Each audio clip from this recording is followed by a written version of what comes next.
Hey, Matt. Hello. Are you less dying, I am less dying this week, but still dying? but still dying. So, what are we doing?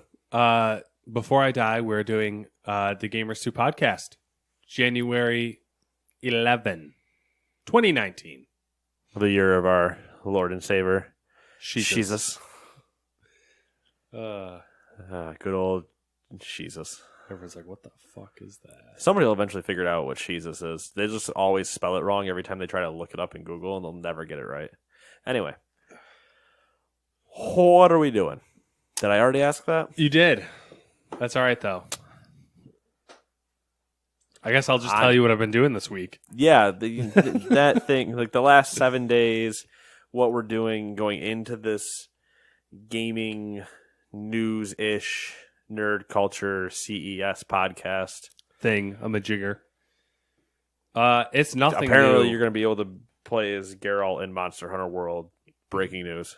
Continue. Hot fact. You go ahead and write that one to the bank. Let them know I sent you. Anyway. Yeah, so what have you been doing? 7 days. Nothing new. Odyssey. All right, then. So deep in Odyssey. Real deep in that Greek. You're almost like super deep. Yeah. That was a good throw.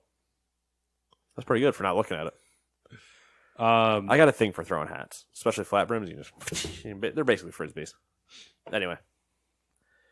Yeah, Odyssey. 70 hours? 70 hours. Yeah. Level 47? 6? 47? 48. Somewhere's around there. Sure, yep. Getting close to 50. Go 50. 50. 50's...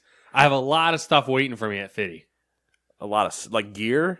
Or Or quests? Or quests and whatnot. things to die? Things to kill that are at level 50 that I'm patiently awaiting. You've just been staring at them from the bottom of the mountain like, I'm coming for you. Basically. You better keep training because Basically. while you're up there at the top of your throne, I got I'm that- at the punching bag. I got my eyes set on that numero uno mercenary. You're doing the eye of the tiger. Yeah, I'm tier 2. Get to the top of the steps down in Philadelphia, and I want that immortal horse.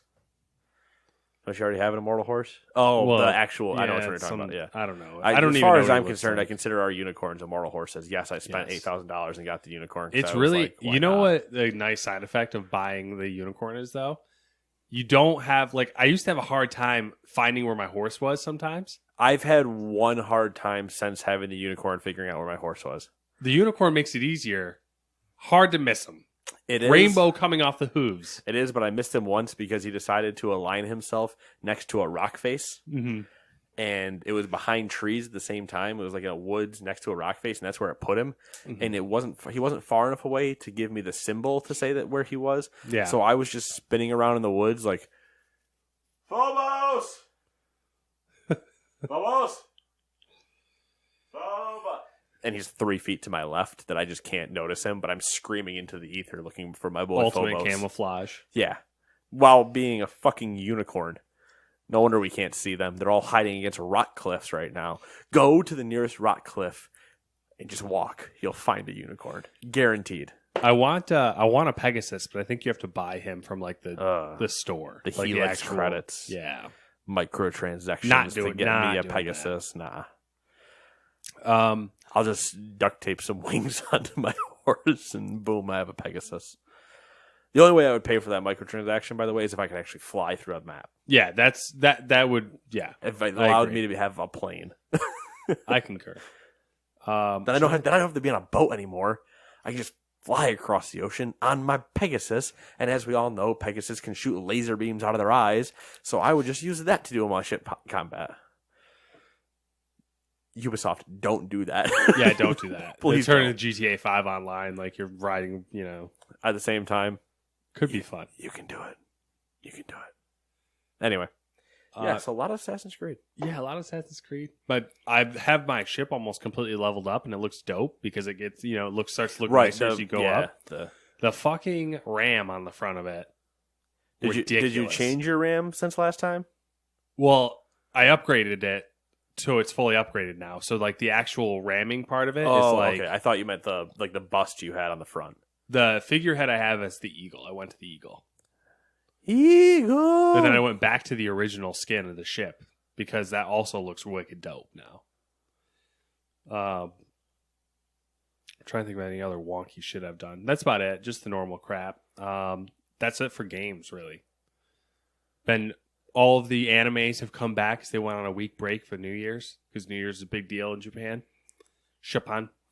I immediately just thought of a moment in a video. My stupid, categorical YouTube knowledge that if I try to bring you to the moment, it's not going to work until I actually show you. So I'm just going to. It's a video you've seen with me, but okay. When you said Japan the way you did, I immediately just went right there. Anyway, what else was there? Goblin Slayer's done, thank God. Like done as in you've removed it, or done as in it's finished? The season's finished. Oh, okay. Let's see here. What else is there? That's really about it. I mean, I've been watching all the crap that's listed there, but it's the same crap. So it's not. I don't want to say it's crap. Some of it's good. If you're interested in anime and you don't want over the top anime, I highly suggest these sports animes like Run with the Wind. Fantastic. It's about running. Fantastic. Sounds terrible. Fantastic. Is it a take on Gone with the Wind? Let's see here. What else is good? The time I got reincarnated as a slime is pretty decent for a fun little romp. That sounds like such a shitty 80s movie. The titles are all terrible. Like, yeah, but like as much as like if you told me that now, there would be two things that would come to my head. One, because you're telling me, I would ask if it was an anime. Yeah. But the immediate thought I have is like some shit VHS only, never in a theater, shot by college students type movie. Yeah. Or the same thing written like an R.L. Stine Goosebumps book. Like one of the two, There's an action movie, like an 80s action movie that's called Black Dynamite. No, on Netflix. It was also made in 2009, but oh, what the hell is it called? I watched it I actually watched it like 2 weeks ago when it first got on Netflix. But it's basically like this black kid who idolizes Bruce Lee and wants to be Bruce Lee. And like his name is like, oh, what the fuck? It's the most ridiculous movie ever. Black Dynamite as a kid. It kind of is, but not as good as Black Dynamite. Because the thing that makes Black Dynamite so good is like it was also made. It's aware of itself. Yeah, Black Dynamite was made in 2009 to make fun of those movies. It doesn't matter. It's just ridiculous. I watched that, and it was the most like it was so like 80s action movie with the cheesy fucking special effects, Kung Fury, Black Dynamite, exactly like, style, which are literally making fun of those movies. So, so bad. All right, that's about it though. That's all I got this week. Nothing exciting. Nothing new. Kung Fury. Anyway. Yeah, you know what I've always wished they would do a sequel of, but they never have. Is Kung Fury, or not Kung Fury, but they did. I was gonna say, doing the fucking one with the tonguey, the one with the tongue. Enter the Fist. It's something. Enter the Fist. Way of the Dragon. No. Oh, like, tonguey, and he sticks his tongue out. It's like it's a little face on his tongue. And he fights the cow, and it does like the Matrix thing. Oh. You know what I'm talking about? Yeah. Kung Pao. Yeah, Kung Pao. I was going to say, Kung Pao Enter the Fist. For me to remember that, holy shit. I remember the scene, though. Yeah, all right. That's a wish. Yeah, that'll never happen. No, it will not. It's a good movie, though. Yeah. What do you got this week? More than I do, as usual. I got more than you do, as usual, but I feel like I'm playing more than... Like, I feel like we kind of just alternate a little bit. Like, you're watching... I not to say alternate. You watch more than I do, but I play more than you do. And we have a distinctly opposite approach to how we play games. That's also very true. I absorb myself into one game. I sprinkle myself around. And you, like, split your time up among many games. Yeah. Because if I did what you did... about halfway through, I would have been like, I need to take like a week off of this game because I don't want to play it anymore. Speaking of things I don't want to play anymore. So Assassin's Creed. I've been playing that. I still want to play it. I still am going to play it. But I ran into, I played it 3 times today, I think. And all 3 times I ran into sheer, frustratingly annoying moments. And I just, the first thought I had was they didn't have to release this game this year. Or not this year, like in the fall when they did.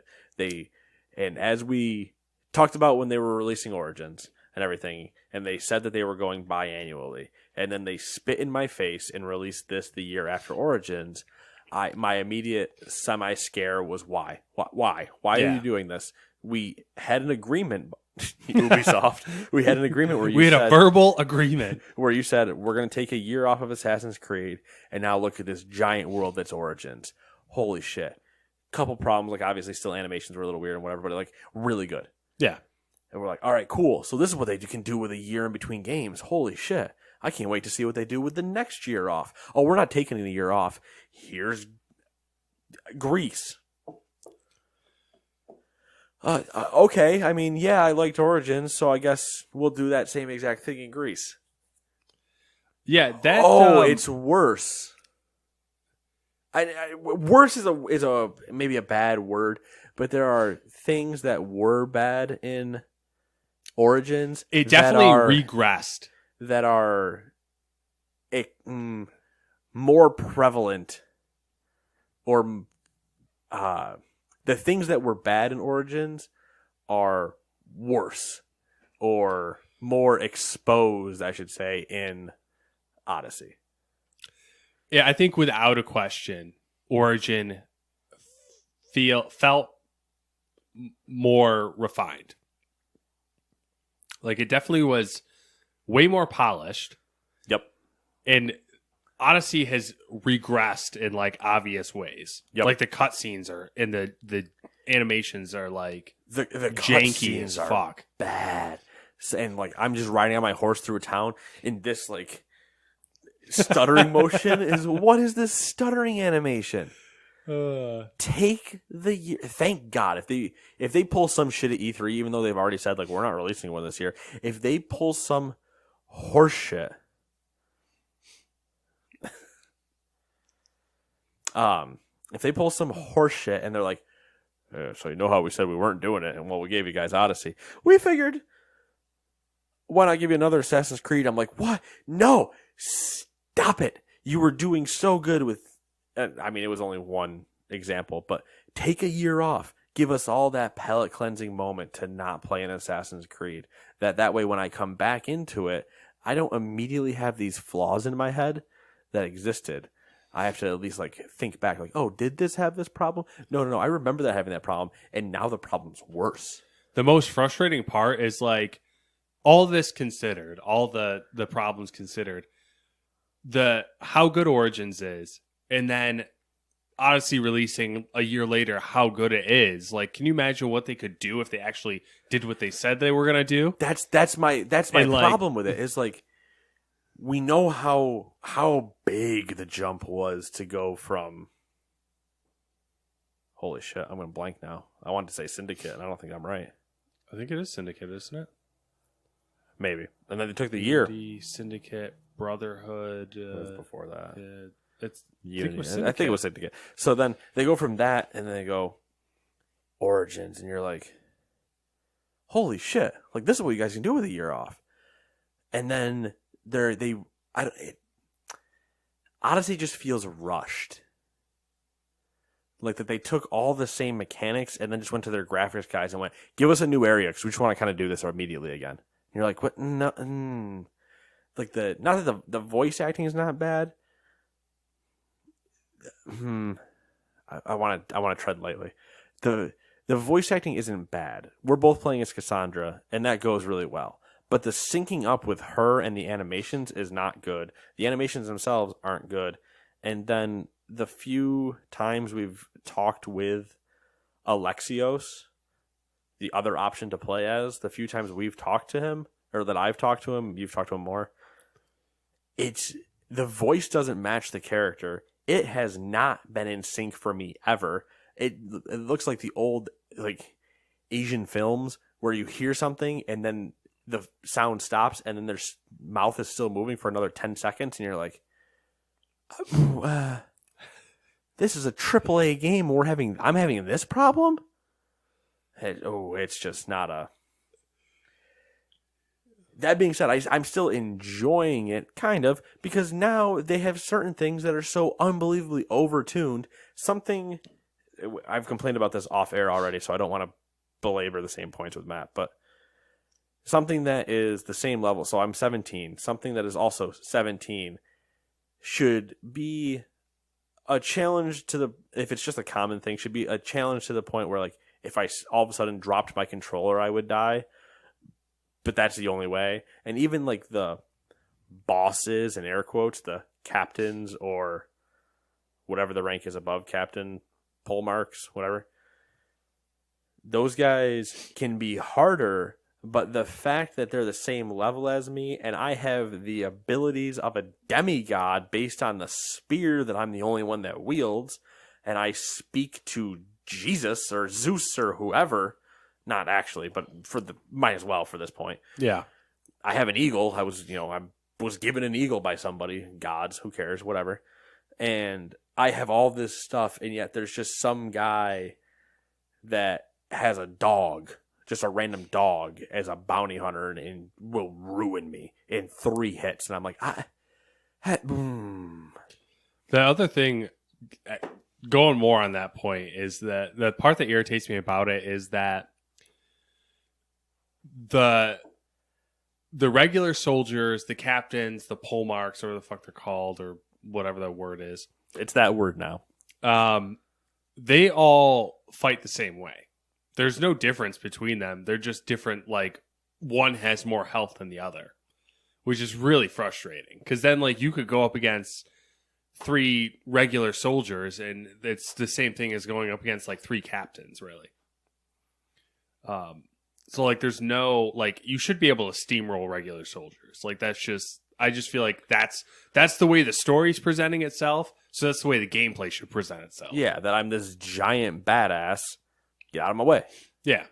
But there's like the part that we were talking about before. I was in a fight in a city, which, understandable. It's a weird situation. But I was in a fight, which then, with a mercenary, which I'm also, you're also a mercenary. So it's 2 mercenaries fighting. So who really cares? But then all of a sudden, okay, we're just, if you really wanted to play it, we're disturbing the peace. So here comes some guards. So now it's me versus the mercenary and guards, because why would the guards attack the other mercenary? Then not only is that weird, so now it's 1v, I'll say 6 for argument's sake. 1v6, one of the 6 being another mercenary. And then I am now watching civilians that are just in robes grab brooms or swords of people that I've already killed and be like, I'll fight you. I'm like, you would never think that, because I'm going to turn around, give you one look, hit L1 circle, and you're one shot. Why would you even become an enemy to me? I have other things to do. You're slowing me down from killing the rest of the 50 people watching this. Because if you die and then they're like, oh, I'm going to pick up his sword, I'm going to have to kill him too. And now I'm just going to look out to the crowd and go, your choice. Do you all want to die? I'm going to kill every one of you if I have to.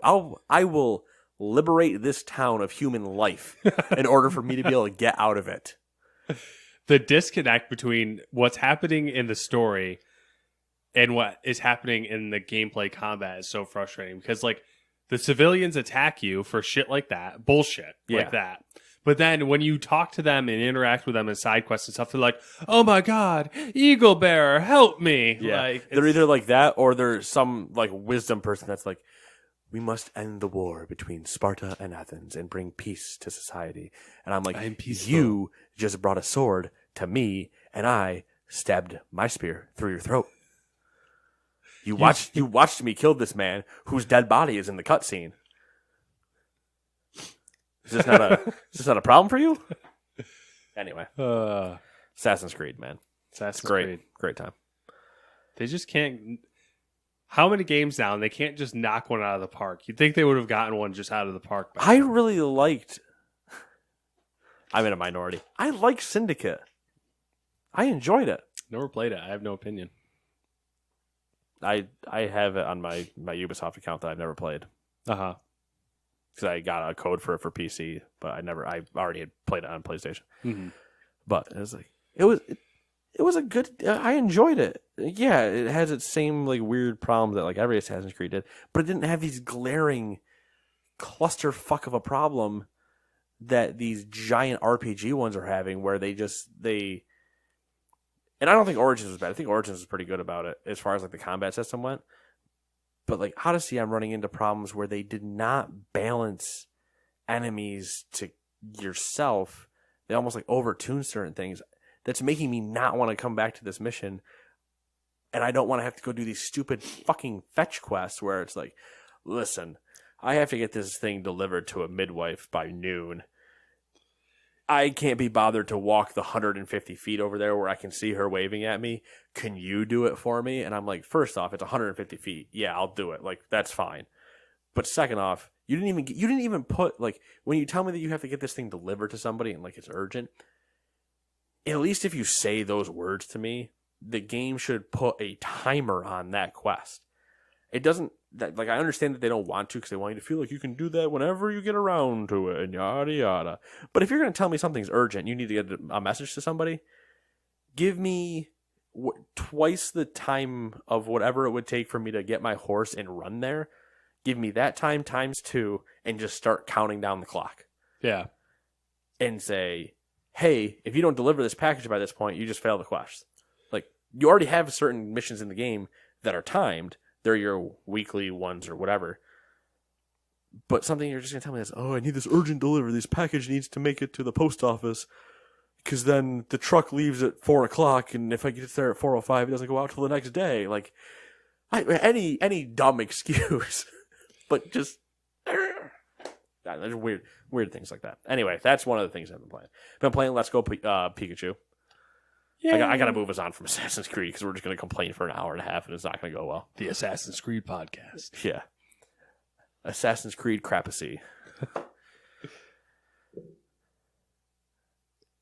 For some reason I like broke my brain and started thinking, it was like, oh, has anybody done an Assassin's Creed podcast? Could we do that? We should probably do that. And then I was just like, oh my God.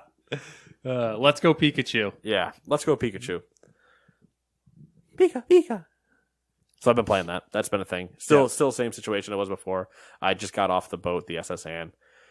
So I'm on my way to the gym with the electric gym, whose leader I'm name forgetting. Then played a little bit of FM last night. I think I tied my one game. Did I tie both games? I might have tied both games. I think we only played 2 games. We didn't play for very long. We had to get through a 2-week international break and stuff, so that took up a bunch of the time. It's not going well for either of us. I say not going well. We're not getting relegated yet, but we're still sitting mid-table. I feel like, what is well with you guys? Because, I mean, like, I think you speak as well as, like, high here. My hand is high up in the air, people. But really well is probably down here. Like, you guys need to lower your expectations a little bit. In terms of well for us, in regards to this save, which is the more difficult one we've done ever, well for us in this sense would be like 7th and above. We'd probably consider ourselves doing good at that point. Well would be like 10th to 7th, maybe. Okay. Like, or at least even if we were losing, but still like losing 2-1 or something, like seeing stuff that we want to see, not seeing like shitty own goals happening and stuff like that. That's where the problem comes in.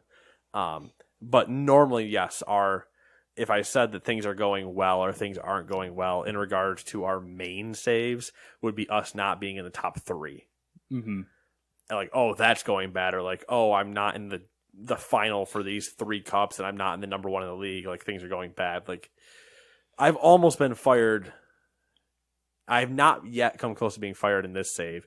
In our Man U versus Arsenal saves, I have come close to being fired before, like where the press is like, are they going to can him? And then I've pulled it around and won that league that season. So like, I can have upswings, but it's going to be way harder with a team that I don't have any money in, that is nowhere near as good to turn it around. Heaven forbid I do get to somebody saying like, they should fire him. I'm like, no, you shouldn't. I'll be the guy in the back of the crowd with a mask on that's like, he's doing the best he can. And they'll be like, turning around and throwing apples at me instead. But and then I've been playing the shit out of MLB The Show. I can't stop. It's that weird. If you're enjoying it, like then, I want to stop because I was playing it. I was like, I've got to play like Assassin's Creed or something. Like I need to try to get that beaten before Anthem is my goal. Yeah. And even though Anthem's a month and weeks away, I'm still just like I need to make progress in that because I know how long the game is. Yeah. And I know that even if the game's not necessarily long, if I just were to do the main story, I need to be leveled up and powered enough to do that. So I'm just playing MLB and I'm like, all right, I'll just play this game. All right, that's one game. Oh, I'm pretty close to getting this thing. All right, I'll play one more game. Oh, that unlocked this other thing. All right, one more game. And I think it just compounds. Not to go back to Assassin's Creed, but I do think the leveling I think is going to be a problem for you. Like, because I've unlocked a couple of the cultists, some of the higher level cultists, right? And they like when I was 30 or whatever, they popped at 50, and I was like, and I'm 70 hours into the game and I'm not level 50 yet. Yeah. Well, what my thing might be is how you also were talking about that you've started dumping, like not looking at the message board and stuff. Yeah. I'll probably need to just message board and then run around and just start completing everything I can. Like ignore the main story and just play experience horror and just fly through as much experience as I can and then go back and get to get through the area I'm in by experience whoring the entire outside area, then do the main story in the area I'm in, and then go to the next area and experience horror and then main story. And I might have to do it that way, which will work. It will just also super piss me off. Yeah. It'll be a miserable experience. But we'll get to that. We'll talk about it when we get there. We'll get there. But yeah, baseball, man. Gotcha. It sunk the teeth in. When's the next one? I feel like it's soon. March. That's going to come quicker, probably, than you think. Yeah, it's going to be. I was thinking about it. I mean, this is completely against my better judgment, and also just a thought in my head that I've been having. You know, I always say don't pre-order. Yeah, I'm probably going to pre-order it. I mean, I play it for way too long to not. You buy it every year, like clockwork. It's like I think it's just going to be the I'm going to wait until like the week before or something, and then pre-order it. Like in quotes, pre-order it. Like I'm just going to buy it 7 days early versus buying it now. But I'm also going to be doing I'm pre-ordering Division, but I'm also pre-ordering Division because Division I can spend 100 of my Ubisoft credits and get 20% off when I buy it. So that makes sense. So I'm probably I'll have the show. The annoying part is I'll have the show and the Division in March, and then I'm going to PAX in March. So but those are two games that have I literally get the show on Tuesday, Wednesday, and then Thursday I'm in Boston. I'm like, I mean that sucks, but it's just funny. It's just funny because I'll get the taste, and then immediately I take it away from myself. Those are two good games to have at the same time because they definitely fill two very separate. Right, and that'll also be after weeks of Anthem. Yeah, and Anthem I'm not buying, so and who knows how we might. I'm not committing, so I'm gonna play the demo and then probably decide from there because I don't like. Yeah, I mean my question will just be: do I cancel my premiere or not? Yeah, I mean as much as I want it to be good and I love BioWare, if it's not good, other people aren't gonna get it. There's no point. Yeah, and then the only way is for you to join me finally on PC. I am leaning towards getting it on PC anyways. So yeah, and then we can see because even like if my month rolls up before that time, then I still have it locked in for those 30 days. So that's up to you. But that's a discussion when we get there. So things that came out this week though that I could I got you avoid. Super Mario Brothers U Deluxe for the Switch. That's it. Well, actually, Bowser Jr. whatever the hell for the 3DS game was.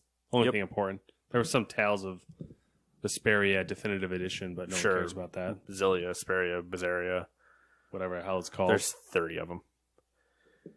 Anyway, Yeah, what do you want? That was the new first? releases. Eventually, I'll get to talk about Kingdom Hearts coming out. It shall not be mentioned. No. And now the next game out is He Who Shall Not Be Named, and we're moving on. Let's play the weekly game of Nate choosing who goes first and seeing if Matt wrote them in a certain way or not. I'll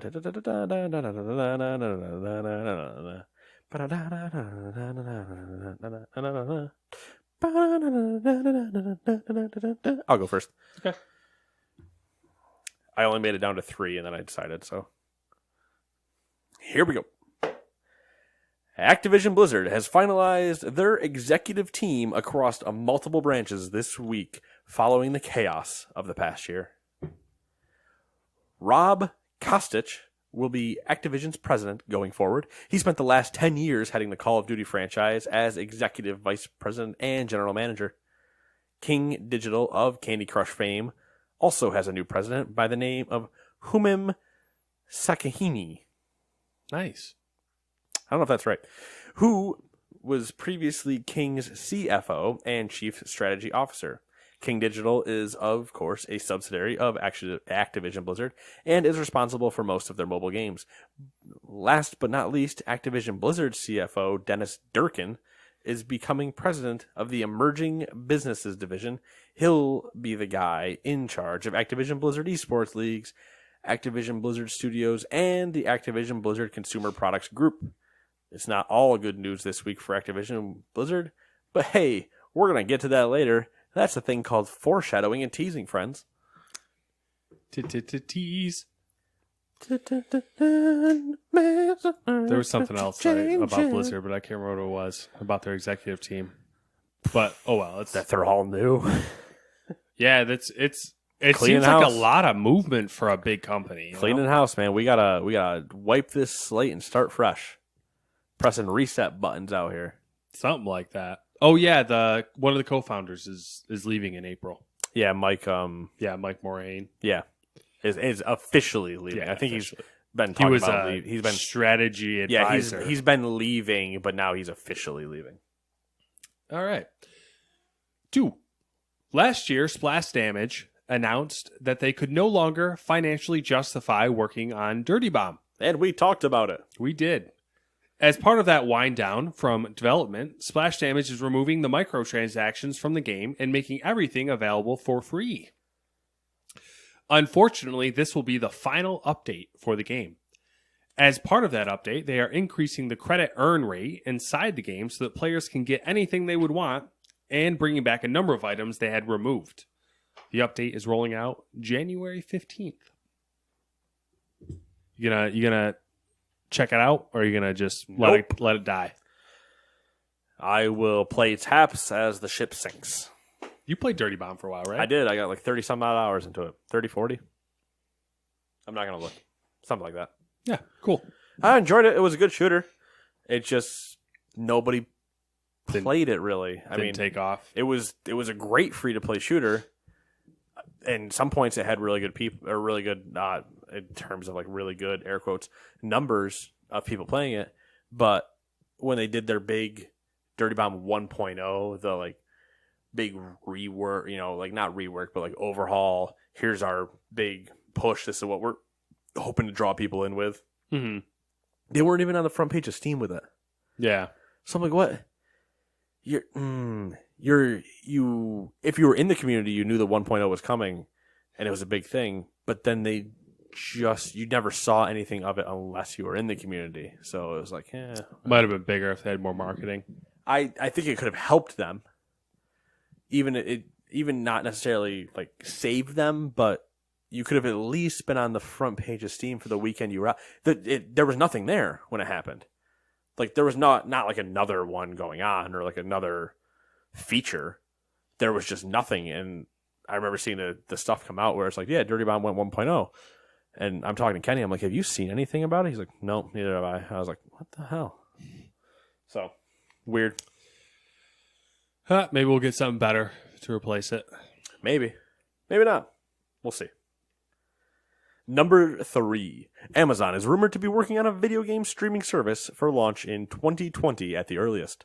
Not much is known about the service, but it has been compared to Google's Project Stream, and Microsoft's Project xCloud, not sure. Apparently, Amazon has been talking to game publishers about potentially distributing their titles over the service. Amazon certainly has the capital and infrastructure to launch such a service, and it would align nicely with Twitch, another Amazon-owned gaming-focused platform. What, Max? Stop scratching your ear. You're going to cut yourself. Hey, hang on. He wants his own mic. You want to come up here and talk? I'll pick you up. All right, thought so. Yeah. Now, when it's compared to the stuff like Project Stream or whatever, Yeah. are they actually going to try to stream the game? Yeah. Because that's the part that I always don't like yet. Like, just give me a library, I download, I play. Don't give me stream. But I don't know. I haven't seen anything about how Project Stream specifically, because I haven't seen anything other than xCloud. Microsoft's xCloud is being worked on, but I haven't seen a Stream is actually the preliminary stuff because they're testing it with Odyssey. That's the whole thing. Which also is like, yeah, yeah, has been really good. Like better than it has any right being. Apparently, like if you have a stable internet connection, like ours isn't the fastest in the world, obviously. But like our internet connection, if we were into the beta, would be more than acceptable, and it would run it very well. Is my understanding, because their bare minimums is 20 megabits, and as long as it's stable, like I think it has to be stable down to like 15. Oh, and it works apparently with decent graphics. So. Interesting. Which is hard to believe. It is. I put in to try to get into it because I wanted to see if it was actually all that it touted to be. Mm-hmm. But same. Didn't get any response, I did not get an email back because I am not cool enough. Same. Influencer levels, man. Get them over 9,000. Speaking of that now, I'm going to try something. I got some stuff I got to put feelers out for this weekend, and I'll let you know. Okay. I don't think it's going to work, but we'll see. Okay. Let's see. I'm only going to tell you if it works. If it doesn't work, you're not going to know. All right. That's fair. I'm not gonna wallow in my embarrassment. Every damn day I slave over a hot microphone, just trying to get listeners. Hot microphone? What are you doing with that microphone, you weirdo? I have a plan. I got a goddamn plan. Tahiti. Just need a boat. Okay. So before we continue into what, story 4? Yeah, right? we're at, before we go into 4. I don't know if I brought this. If I brought this up, stop me and we'll continue. The amount of joy I've had of seeing the internet with Red Dead, and just, I don't know. It's one of those. Not that we weren't in on the ground floor technically, but we played through the game, and once you're through the game and you get to share the moments and the jokes of like the boy and plan. I just need money. I have a plan. It's a boat, Tahiti, all that stuff. And somebody, I can't remember in what Ask Reddit thread it was. Somebody said something, and then somebody said mangoes. I can't remember what it was. It just said mangoes. And the first comment back to that was, "But where does he go?" Haha. And then the person's like, "Solid dad joke." Haha. Obviously, man goes. Yeah. But when he said, "But where does he go?" the comment below that guy was Tahiti. And then it just derailed into one-off. I have a plan. I need a boat. Yada yada. Money. I think I saw the exact same thread, and I was like, I just used chuckle. He was like, haha. Yeah, it's just like I was just sitting there working. I went, those moments. It was a actual audible like. And I looked around my office like, oh shit, did anybody actually hear that? No, okay, nobody's paying attention. All right, moving on. I do that quite frequently, and then I have to Samantha will question it, and I'll have to explain to her like the whole thing, which kind of because normally I don't chuckle out loud. I just do that. I put on a smile or like a grin, and I just kind of nod like, Yeah, it's pretty good. It's pretty good. I like that. I like what you're doing over there. And then there's just every now and then when I just see that moment, I go, I remember when that happened. I was there. That happened. Yeah, yeah. Tahiti. Got a goddamn Damn plan. it's never Take gonna it go easy, away. Black Lung. I had black lung.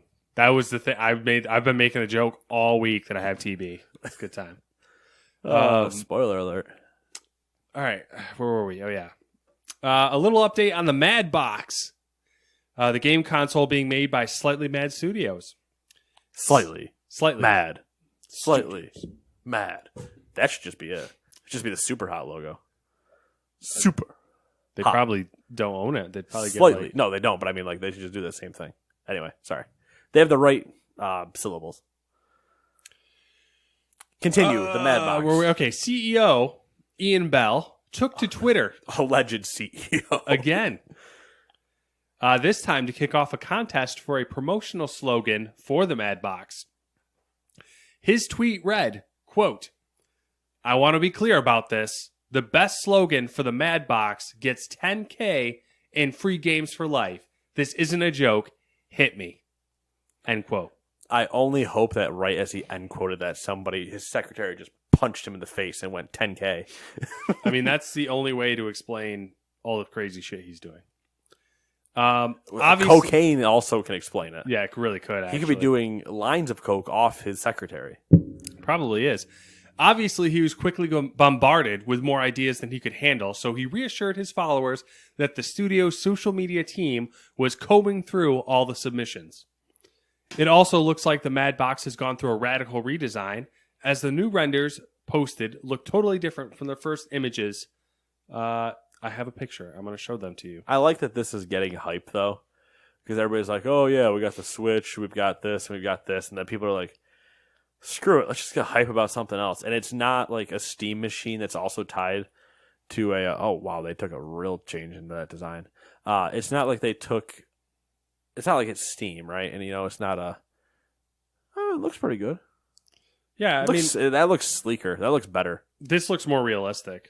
I mean, the other one looks realistic, but I like how that one actually can do what systems can kind of do now, where they slide underneath the TV. Yeah, that's on it. Yeah, but it's not Steam. You know what I mean? Like it's not tied to a big studio or like a big publisher and everybody knows the Soulja Boy one was a joke anyway. Yeah, but it's not something like that. Like it's guys that have made Project Cars and a studio. They're like, we're just gonna make game console. Screw it. And you're like, oh, okay, yeah. Woo, we're hyped. Let's go. It's just hard for me to. It's hard for me to believe in a lot of it too, right? It is for me too, but at the same time, it's not the sour taste. It's the actual it's got the underdog story. Everybody loves a good underdog story. So you're like, yeah, come on, you can succeed, and you're not on live, and you're not all these other pieces of shit. What would be nice is if it does succeed, and then you get and it doesn't. And we have to be real careful with when we say. Well, I mean, we don't because we're not actually industry analysts. We're not even pundits, honestly. We're just people that talk. I would love to be able to consider us industry pundits or personalities, but let's be honest, not enough people listen to this to give a shit. So when we say succeed, couple thousand units sold on release. I mean, in terms of succeed, I'm sure they're like, whoa, we need to sell. The actual analytic guys are like, oh, yeah, we need to sell something like 2.6 million units by the 30-day mark in the first quarter of the unit being released. And then at the 45-day mark, we need to have sold another 500,000. And it's just like, I don't care about those.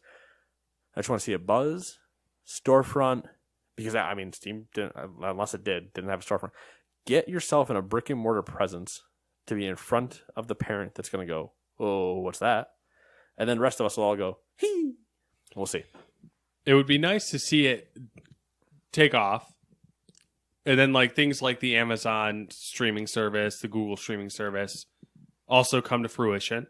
And then you get this crazy diversification to where maybe we can get all this shit on all these different types of consoles. So you could have console A, I could have console B, but we could both access streaming service A, B, and C.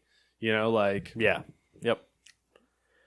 then it basically turns into computers at that point, honestly. Yeah, and once the giant jerk-off fest about, I don't want to share my stuff with that other platform because it is inferior and it's dirty. And it's like, all right, once you old people die off and we all agree to all just play nice together and we don't build walls between our consoles, then we'll be better off. Walls. Number 5. I didn't make a joke. Number 5. Earlier this week, Sony announced that the PlayStation 4 had sold 91.6 million consoles. That makes it the 4th best-selling console of all time, excluding the handhelds like DS and the Game Boy line, because as we know, they're not consoles. That and the reason why I purposefully excluded them is that includes all the DSs, Yeah, and all the different Game Boys, which I feel like is like unfair. It's like 17 different SKUs for each of them. Yes. PlayStation 2 is number 1 with 155 million, followed by the OG PlayStation with 102.5 million, and then the Wii with 101.6 million. I read some analysts who believe that it'll end up in the number 2 spot. I would say it is number 2, potentially number 3 by E3. If you want like scary, stupid prediction. Yeah. Number 2 by E3, or sorry, number 3 by E3 and number 2 after E3, like within a month, because I think even though Sony's not doing E3, there's a solid chance that something goes wrong. Like not wrong, but that there's a bucket drop moment where just like, oh, it actually is coming out. Like for some reason, Walmart Canada wasn't wrong. And June 30th, the Death Stranding actually hits, and everybody goes, "Oh my god!" The analyst thing, the couple analyst things I read basically was that it'll end up number 2. I think that's a given. It has no chance of beating the PS2. No, there's no way. And the PS4 and Xbox One will receive price cuts this year. Permanent price cuts. I think both. I think both of those analyst statements are true because obviously we know we've discussed and know that 5 and Xbox or PS5 and Xbox whatever are on the way, and so it makes sense to cut them now. And then to say that it's never going to reach 155 million, yeah, that's another 60 million. It's not going to do that. But to say that it could do another 11 million, yeah, that's completely believable. Yeah, that's totally believable. All right, for number 5, we're going to do our normal thing where I got a list of shit. I'm going to read it. You're going to, vomit your opinion on us about it. Or, discuss it. I vomit my opinion for how long have we been going? I don't know. The last 48 minutes has been me vomiting my opinion. Oh, we got a lot to get through. Not really, actually. Not really. We got time.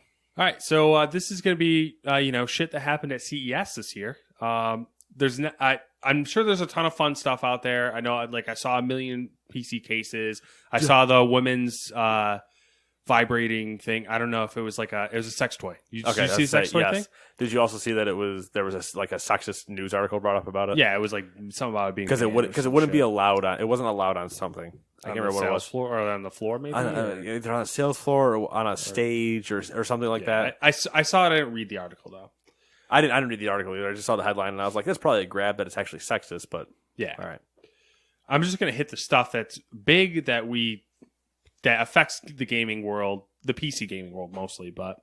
Yeah, in case you're curious, though, CES, the Consumer Electronics Show, oh yeah, I probably should have said that, is massive in terms of not just the gaming stuff we're going to talk about. There is the Internet of Things, which is all the IoT devices, so much stuff, mobile devices, home TVs, automation, smart cars, fitness, snapped phones, bendable phones, drones. Did you see the fucking rolled up OLEDs? Mm-hmm. Yeah, the rolled up OLEDs, the smart washers and dryers, anything that's a smart home. If you don't think it needs to have a technology thing in it, it probably does. Probably smart toilets are probably there now. Yeah, that was this year. It was the fucking smart toilets. I couldn't even make a joke about it. And it's a real thing. Cars are. That's really funny because that was literally this year. Was like, oh, there's smart toilets now. Yeah, so there you go. Anything in your house that doesn't have a brain, it's going to have a brain if you so choose.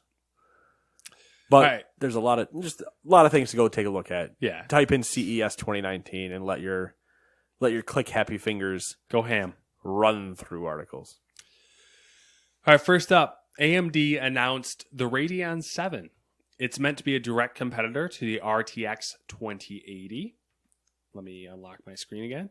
It supposedly has similar performance, according to AMD, and they'll be selling it for $699. It'll be available February 7th. It's built on the 7-nanometer process, and it features HBM2 memory, that high bandwidth crap. General consensus is that it appears to be more of a content creator's card than for gamers. Interesting. Yes. I mean, good. NVIDIA needs competition. I'm curious. I just don't. It'll need to be buy a reoccurring theme with AMD and the next thing we're going to talk about. But I'm curious to see the actual like third-party benchmarks and performance review, because it's you always take the supplied ones with a grain of salt. Right. Yeah. This is what we tested it at. Well, how about I test it? Yeah, exactly. We'll see what I get. Not me specifically, but more so with this next one, which is the Ryzen 2. Ah, yes, the Ryzen 2. I forgot about that. Mm-hmm. So Ryzen 2 was also shown off a tiny bit. Nothing was set in stone. They said the speeds weren't final. They had no idea of pricing yet. Not final. Exactly. But they showed benchmarks of it mirroring an i9 9900K at a much lower power consumption level. So, like, that seems mind-blowing to me. But it gets better because... But they said K, not X, so... Yeah. But even... not that an i9 9900K is anything to scoff at. Yeah. But it was a K, not an X. But it was still a K. The interesting part about it, I mean, the whole thing is whack to me because it's I mean, AMD, fantastic company for the most part, but like they seem to be at least a generation behind as far as usually are CPUs go. They usually are nipping at heels as Intel's usually already beginning to take the next step. Exactly. That's a good way of putting it. So you're welcome. Keep that in mind. So people thought that it would be a 16-core, 32-thread processor, which is typical of Ryzen, which is what we assumed. Right. I say typical of Ryzen. It's in their Threadripper is the same way. It would make sense for them that to be their next step for whatever their Ryzen is or whatever their fancy Ryzen. This was not. It was 8-core. And the die, it was missing like a whole chunk. Like the die of the CPU appears like they could stack another 8-core next to it. So people are like confused.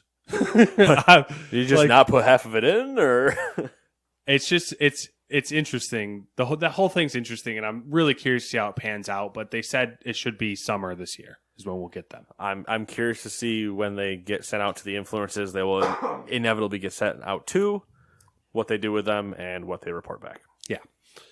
I say influencers because screw actual industry people. Yeah. I love you, but I don't. NVIDIA announced the RTX 2060 at the very beginning of CES. Story short. Good move. Yeah, good move. Long story short, it performed similar to an slightly overclocked 1070 Ti. Which is what's in Nate's computer. Yep. Costs $350. I think, is that what you paid for yours? Which is roughly what I paid for mine. Yep. Still supports ray tracing, of course. Which mine does not. Not that it matters. Correct. The possible downside is that it has 6 gigs of VRAM, not 8 gigs like the 1070 Ti. I got more gigs. Exactly.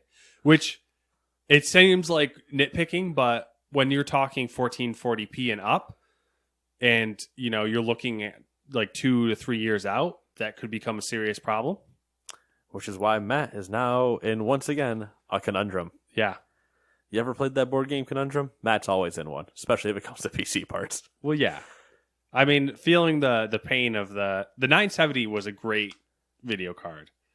But when you throw a 1440p monitor on it and you're asking it to play games, it's 3.5 gigs of actual RAM. Of RAM. It's 0.5 like VRAM. It's like being waterboarded, basically. Yeah.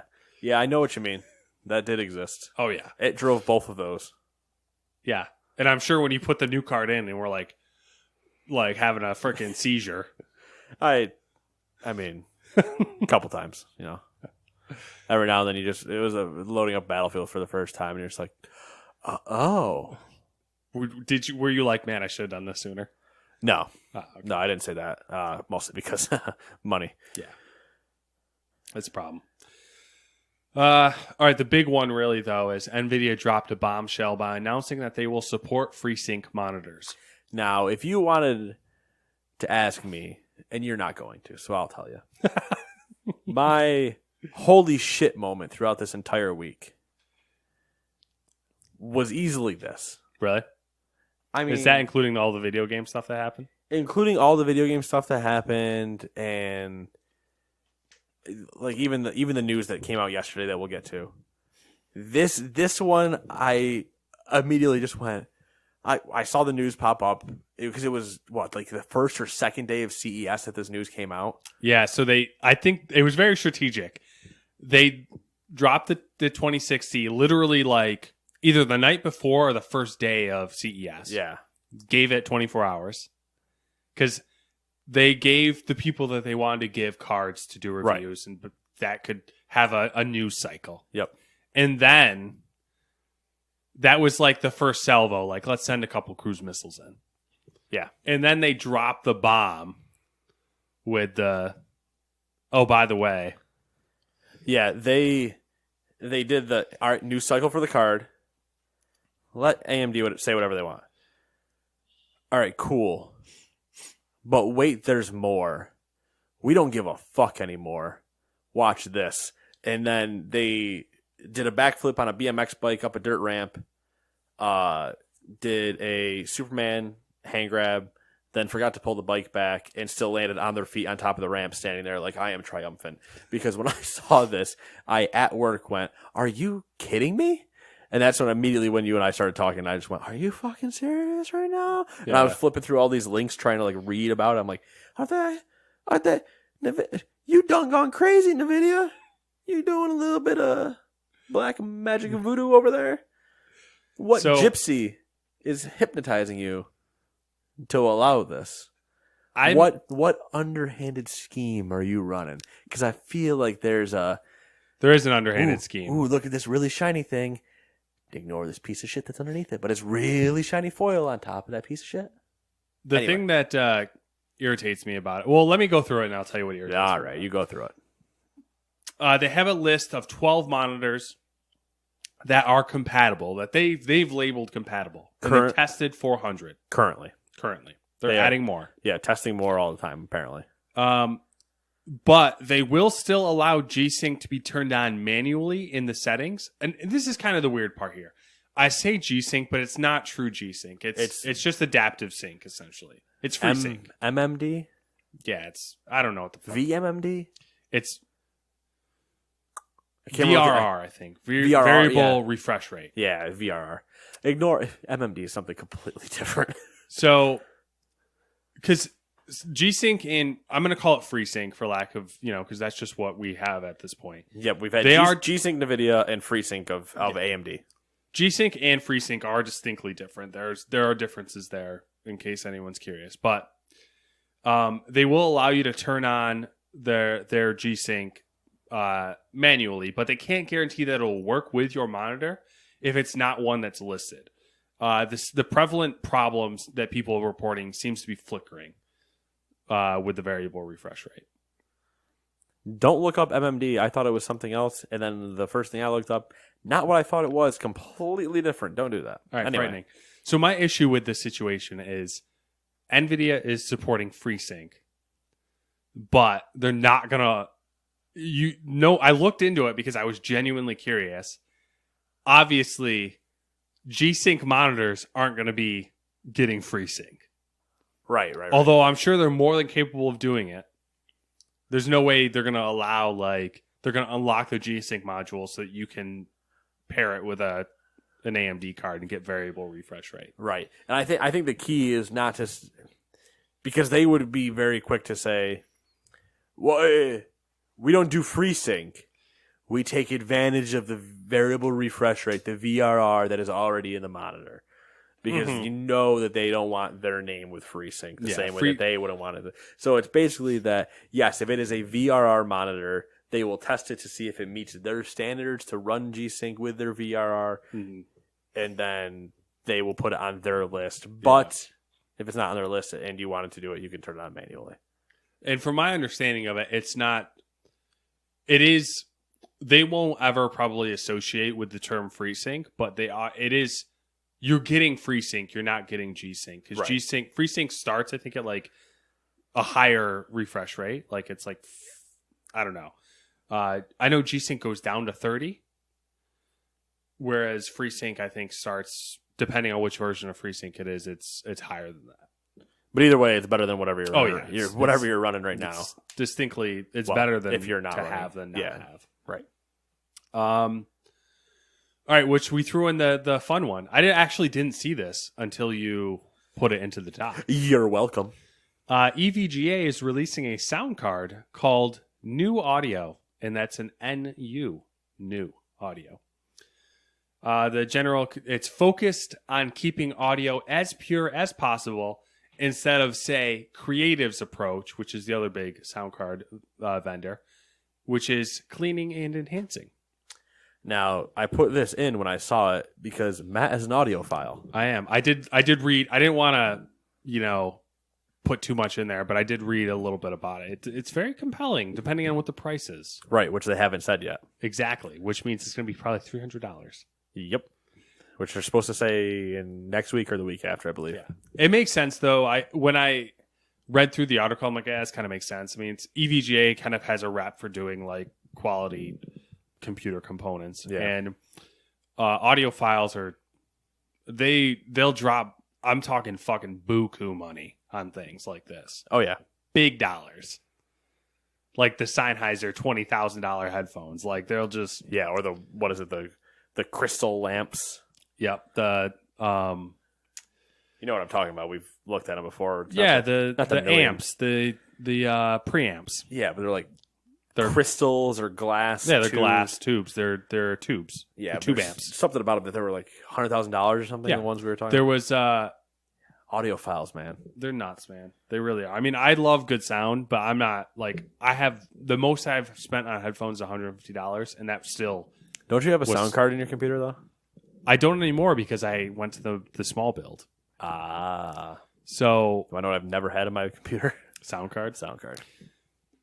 It's interesting. I don't think they're common. Well, they definitely aren't common anymore. No. I've read online that this article brought up the conversation on certain corners of Reddit, and a lot of people seem to resort to sound cards when they have audio issues with the motherboard. Like if there's right, yeah. If there's a problem with the onboard audio, then you need a way to actually hear audio. You put a card in. Yeah, exactly.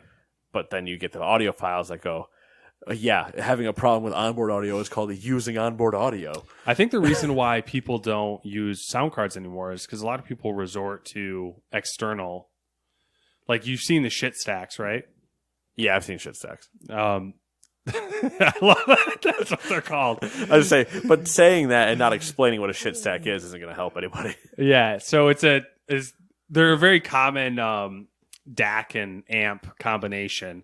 That's made by a company that's I don't know if is the company called is it actually pronounced shit? I don't even know. I don't know, but I'm calling it a shit stack. It's like SHIIT or whatever. Yeah. It's probably like sheet or it's like SC actually. I think it's like SCIIT or it doesn't matter.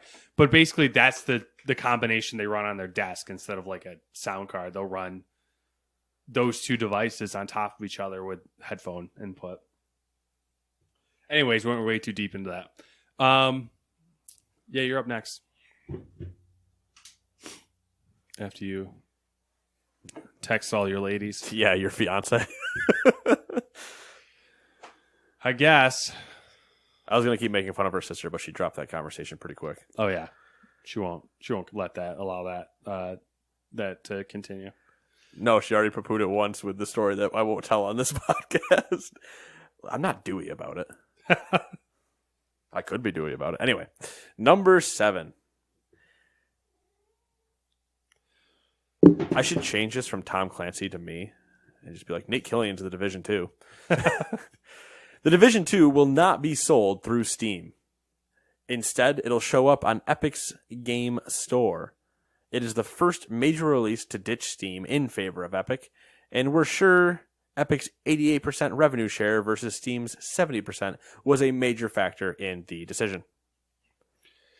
It also is still available, obviously, on the Uplay store itself. But Uplay is not selling it on Steam, or Ubisoft is not selling it on Steam, and has decided to move to Epic as its alternate to the Uplay app. Irritating. So it begins. Yeah. I'll have it on Uplay. I'll have it in Uplay anyway, though, because doing it that way is the way to do my 100 coins. I can't 20% off bonus. I can never get the. You know how some people link it through their Steam. Yeah, I can never get it to work right. Add a non-Steam game to your Steam account launch situation. I have never done that. I have 2 games that I can think of off the top of my head that I bought on Steam that launch Uplay and then launch themselves. Yeah. But not that I have taken from Uplay and added to Steam to launch via that way. Because if I have it on Uplay, I will just open Uplay and go that way. I won't use Steam to do that. Yeah. Yeah. But that's me. I entertained the idea once and tried to do it, and then it didn't work right. And I was just like, yeah. Now I have so many games on Uplay, it's not even worth it. Right. And I just think it's funny to see. Division's the first one to fall. Yep. Anthem was never going to be on there, so that doesn't count. When do you think Steam's going to lower or try to recover themselves? Change their revenue share to compete again? June. All right, heard it here first. June. I'm going to get a little more generic with it. June, that they do something in response to this. Period. Whether that means they release Half-Life 3 or not. They just do something to not strangle their own platform. One of the writers for Half-Life. God, Half-Life 3 is... First off, Half-Life 3 is not happening. I know, but I just wanted to say, just for, funsies, one of the original writers for Half-Life. I don't know if he was original writer for Half-Life or Half-Life 2, but he has rejoined Valve. Oh, boy, folks. Was he the one that made the post that was saying how he would have had Half-Life 3 be written? Remember that guy? Yeah, I do. Was it him? I don't know. I don't remember now. Oh, my God. Imagine if it was him and he just told everybody the story and then went back and wrote it into the game and, who gives a shit? Anyway, sorry. Such a hater. I won't hate on your dreams, When we do that series where we force each other to play games that we don't like. Honestly, that should be something we do. I'm pretty sure Half-Life's upstairs. I have it anyways. I know, but I'm pretty sure it's literally right there. Actually, hold on. All right, on. what do we have for time here? It's probably right there. Where are we at for time here? Close enough. Okay. Buck 10. Okay. Do you want? No, I'll do it. Whatever. I'll do both of them. I don't care. Fucking all right, overachiever. I'll take care of the deals. I don't know how Bungie does it. I fucking don't know either. This was the one you said that the whole NVIDIA FreeSync thing floored you. This one floored me. This one, I'll tell you the reason this one didn't floor me. Let me go through it and then you can tell us. All right. I don't know how Bungie does it. It won't ruin anything, but it's just with everything else that's been going on with that. This isn't a surprise thing to me at this point. I get what you're saying. I don't know how Bungie does it. It was somehow they managed to end their partnership with Activision and still keep the rights to the Destiny IP. According to Activision, Destiny will remain on Battle.net, and Bungie says the transition away from Activision is, quote, already underway in its early stages, end quote. Jason Schreier from Kotaku said that there was cheering in the Bungie offices when the announcement was made, just like when Bungie left Microsoft. It'll be interesting to see what becomes of Destiny, since Bungie is already working on another game outside of Destiny with that $100 million investment from NetEase. Yep. Twice they fucking pulled this off. Once they pulled it off. They separated. They did not retain Halo. Yeah, but still they separated with full autonomy. Yes, but they did not retain their property of Halo. But they still pulled off an unbelievable feat. But this is almost better. Because they walked out with their product. I don't fucking get it. In an age of when companies are like literally like just wholeheartedly swallowing each other and like, fucking no, I'm never giving you up. Like, never gonna let you down, never gonna run around and you know that stupid gif with the dude who's like dancing and like moving past the signs and shit? You know what I'm talking about? It's God, it's a stupid one. I hate that overused. One. Yeah, because this is what I'm thinking. I hate that person. Just every time I see him, he's got like a whole YouTube channel, I think, and I just, really? Fuck off, dude. Anyway, he is Bungie right now, though. Yeah, just exactly. Yeah, it's bizarre. So there's a couple things, right? Yes, you're probably going to mention the one that I want to go. I'll let you hit that first, and it'll be interesting to see because everyone assumes that the issues with Destiny stem from Activision and Activision forcing them to annualize. I want to see what happens now that Bungie's on their own. If they still fumble or if they actually start nailing things. Couple things. Mm-hmm. Unless they get picked up again, this means Bungie is now indie. Yeah. In the weirdest definition of that word. Self-publishing, which is indie. Yeah, also. But that does not mean that Destiny is an indie game because it was published as a AAA, and that does not mean Halo is an indie title because it was published as a AAA. So let's just go ahead and calm yourselves that they're the greatest indie developer of all time. They haven't had an indie game since early 90s. That being said, whatever the next game is from the NetEase money is going to be really telling. Yeah. And then whatever Destiny 3 might not exist. That's the thing is I don't think we see any more Destiny for a very long time. Which is what I think a lot of people are like, oh, there's no way. We're going to get Destiny 3 now, and it's not going to have Activision's money hands all over. I don't think you see Destiny 3. Or you see a very different Destiny. All right, so what I think they is were going signed to happen, onto a 10-year contract for that. Yeah. And they got out. Yeah. In 4 and change, I think. I don't even remember, to be honest with you. I think it's been 2 years for each game. Yeah, because they were year 3. So probably 4 years. Yeah, 4 or 5 years. About halfway through their contract, they got out. I don't know, dude. I don't think we see anything. I mean, NetEase is a Chinese company, right? I believe so, yeah. Yeah, they're. I don't know. I think we see something whack, and I think it's going to be. I don't think it's going to be necessarily geared towards our market. Right, and there's a lot of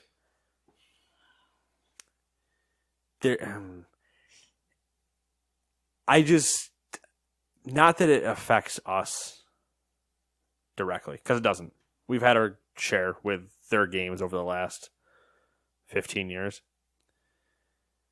This specific moment is really interesting because you get some people that are like, Activision's gone, Bungie's going to be even greater now than it ever was. It's like, no, Destiny 2 is still what it is. Forsaken saved a lot of it. But like I said, you're probably not going to see Destiny 3. And if you do, it's going to be something real strange, I think, especially with that NetEase money. But there's also the... worry's the wrong word. Thought that... I don't know. It's a really weird line to walk, I think. Because it as much as Activision and the stock holding company, Activision Blizzard, is shifting all its things around in terms of things that only are going to be financially supportive of themselves, they could have looked at I don't know how it went down. I assume it was Bungie started we don't want to be on this train anymore. Please get us out. But they also could have been like, you're not making us enough money anyway at this point for us to warrant trying. Like, we'd be paying more to you than a 300% increase, or like whatever.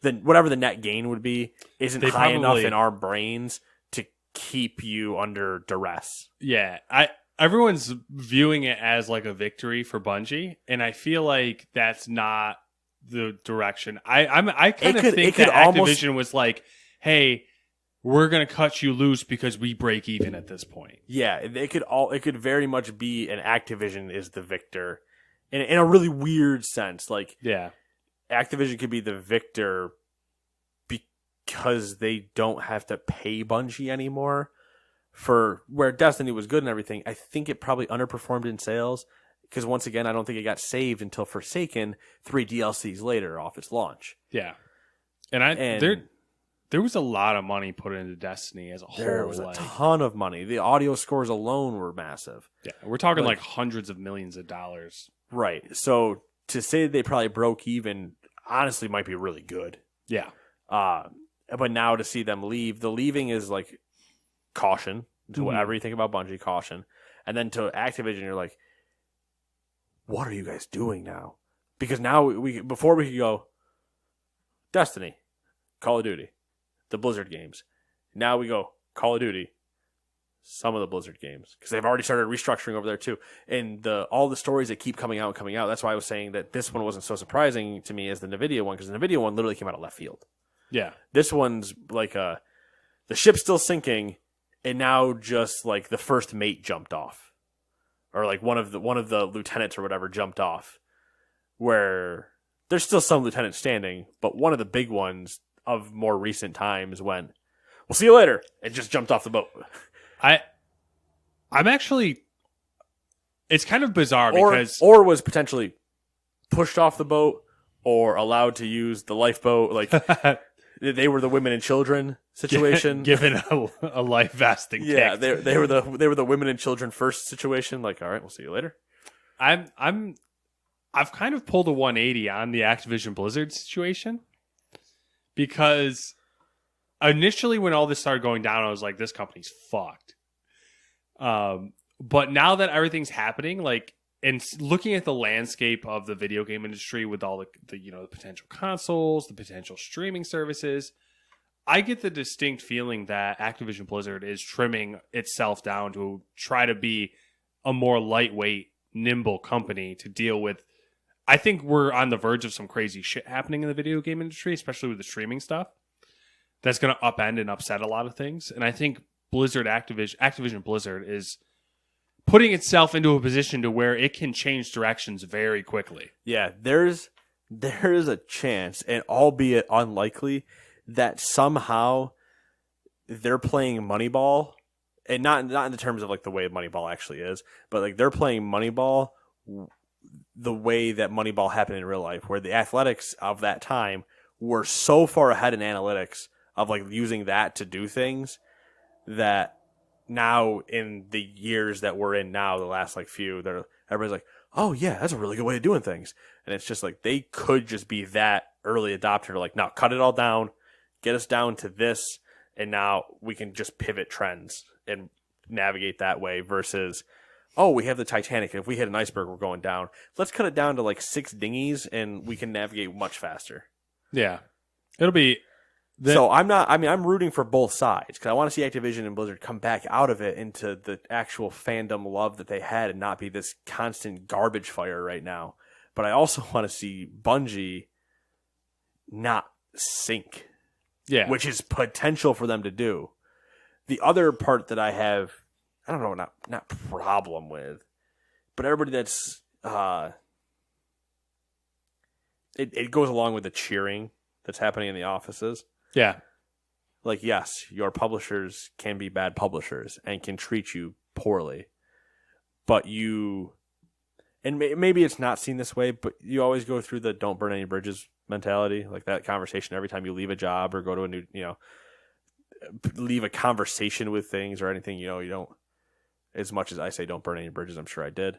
You don't walk out with your pants down around your ankles, giving double middle fingers in the air because you're drunk off your ass, and be like, yeah, Activision, fuck you. I'm going to piss on your sign as I'm leaving for the day. Like, that doesn't... There was the director of Destiny, I believe, put out a tweet that said Guardians make their own path or something like that. Uh-huh. And I went, that's misleading. Like, he said it, and I was like, I understand what you mean. Like, I get the powerful moment, like, hey, cool, we get to be self-published, we have our game, it's not Activision's, it's our product, and we have our thing, and cool, we get to forge our own way, and you would think in his head, hopefully they go Destiny 3. And they're like, cool, we get to kind of make it the way we really want to make it without, what Respawn did with Titanfall. Yeah. Before they got bought by EA. Mm-hmm. Where they're like, cool, we have this idea where I'm sure they were like, because that whole story goes way back where I'm pretty positive at some point, probably there was a conversation where like, we want to put mechs in Call of Duty, and they're like, you're not doing it. And they're like, peace then, we're going to go make our own studio. And then mech game. Really well done mech game for the most part, except Smart Pistols were absolute cancer. Then now you have this where it's like they leave, they're like, cool, we can really do our own thing. But when you say it as Guardians make their own path, it almost sounds more like you're the Guardian. This is going to be a fucking stupid analogy, right? You're the Guardian. Destiny is the light, or the Traveler, whatever you want to call it. Both, I guess. Traveling light. And then the Hive is Activision. Yeah, the darkness is Activision. Like, the Void, whatever, is Activision. You're just like, that's a really weird... It's a very accusatory way of putting it. It really makes that... Just that tweet... And maybe I'm reading into it more than I should and stuff like that. But hearing, like, the cheering of leaving... It was like the cheering of leaving Microsoft. Like, yeah, but you guys also, like, thrived under them. Like, yeah, the conditions might have been bad, but Halo 1, 2, and 3, plus the other ones, are some of the greatest games that get regarded in that way for a reason. Yeah. And yes, you made them, but they are associated perfectly with you and Microsoft. Like those, you're a trinity of power in those situations. You are the spirit, ghost, and the third thing. The name, Father, Son, and Holy Ghost. I got all three of them. But in the Activision one, where you're telling them we make our own path, is almost like looking at the boss and spitting on it. Kind of. I just see it almost as like it's disrespectful. Almost like an end game decision, right? That we've seen before, where you get to the end and he's like, join me and we can go on this epic quest. Like all the guy wants in this moment of like, join me and we can do great things together. And you just look at him and you have that moment, you go, I'll make my own path. And the entire scene that you're watching as the person is your character then turning his back and walking away, and the guy going, well, if that's how you want to be, then, and then, like nuking you into oblivion or something like that. Like, it's always that weird moment where it's like, come with me, we can do great things. And he's like, don't do it, I have the high ground. And he does it anyway. High ground. I have the high ground, Anakin. It's over. Do you want to blow through these DICE nominees, or do you want to save it for next week? Please don't try it. He tried it. And there goes his limbs. And now he's burning. And if he had just killed him, one thing Obi-Wan failed to do. Listen. Kill him. He just killed him, he would have moved. He was too pure of heart. Just kill him and the fucking thing is perfect. Anyway, yeah, we're not going to go through them. Okay. But in terms of, hey, there's more award shows coming, maybe we'll go through them. Maybe we'll go through the winners later, like when that happens. But the DICE Awards, which I believe are the industry voted on awards, or the awards voted on by industry peers, something like that, are basically there's not public voting. It's I believe it's sound designers voting on sound design, stuff like that. Those are have the nominees up, and we'll have the winners after they happen. We'll go through those. In terms of things Nate's going to talk about, and hope that Max doesn't try to just knock everything on the floor right now, or turn off the soundboard that our mics are on, or do anything else, as Nate waits patiently to see what he's about to try to do before he continues talking. Nope, you can go for it, dude. You going for it or not? Here. Come on, go for it. There you go. Anyway, Humble Bundle has a winter sale going on right now. That is their... Steam had its winter sale. Everybody else had their winter sale. Humble Bundle's running late. They're doing a winter sale. So that's pretty cool. The first game I was going to call out, I'm not going to call it many, but I saw this one on there, would be Senua's Sacrifice. For $14.99. It's a real good game. $14.99. Fantastic game. $14.99. Must play. $14.99. It's fair. That's a screaming deal. Screaming. Play with headsets on. Yeah, for sure. Also, the fun note is that the... ignore what I'm going to say. Anyway, yeah, the other thing about Humble is they now have Nintendo games available on their site. So... moving up in the world. Cool thing. They have now added Switch games. And then I think that's it for me. I don't think I have anything else unless I'm forgetting something. I think there was something I wanted to add at the end. The fun news about Epic for the week is that I believe CEO of Epic, whose name I'm forgetting and I should know, is now worth more than Gabe Newell. And nice. Epic got an F from the Better Business Bureau. Yes, they did. So I don't really know how that was judged. They had 247 or 230, 200 plus complaints that were unanswered on the Better Business Bureau. And so they got an F. Epic did respond, and they said that they resolved the majority of the complaints through their own channels because they are not affiliated with the Better Business Bureau. Right.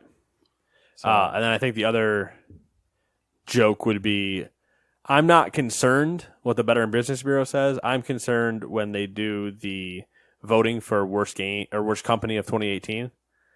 If Epic somehow beats out EA or Time Warner or those people, we have a problem. Yeah, that would be spectacular. That would actually be like monumentally interesting.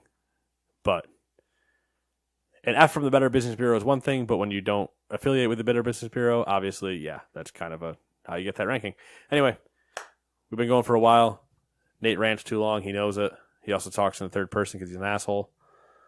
But we'll be back next week for the third podcast of 2019. And at some point, Matt and I will find games that the other one hates and force each other to play them. I got mine picked out. Mine are pretty easy. Really? Mine are easy too. What I mean, the ones you're going to make me play are pretty easy. Yes. I don't know what I'm going to make you play. I can think of a couple maybe. I almost want to force you through a Pokemon, but we'll see. Yeah, we'll figure it out. I'll give you a Nuzlocke run on a Pokemon. All right, I'll talk to you guys later. Bye.